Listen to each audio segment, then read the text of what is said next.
گناہوں کی عادت چھڑا میرے مولا، مجھے نیک انسان بنا میرے مولا۔ بسم اللہ الرحمن الرحیم، نحمدہ و نصلی علی رسولہ الکریم۔ محترم سامعین، اللہ رب العزت نے ہمیں مسلمان بنایا ہے، اس کے ساتھ ساتھ پیارے نبی حضرت محمد صلی اللہ علیہ وسلم کی امت میں پیدا فرمایا ہے۔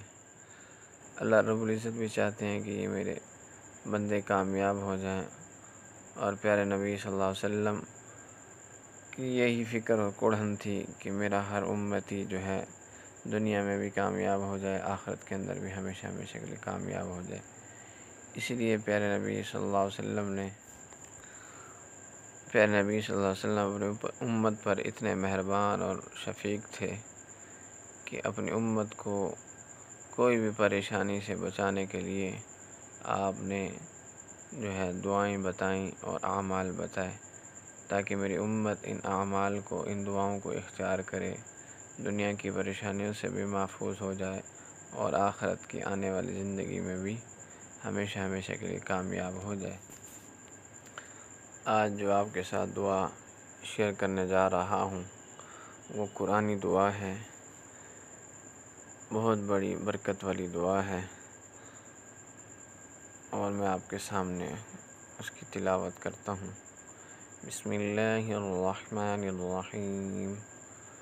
افحسبتم انما خلقناکم عبثا وانکم الینا لا ترجعون، فتعالى الله الملك الحق لا إله إلا هو رب العرش الكريم، ومن يدع مع الله إلها آخر لا برهان له به فإنما حسابه عند ربه إنه لا يفلح الكافرون، وقل رب اغفر وارحم وأنت خير الراحمين۔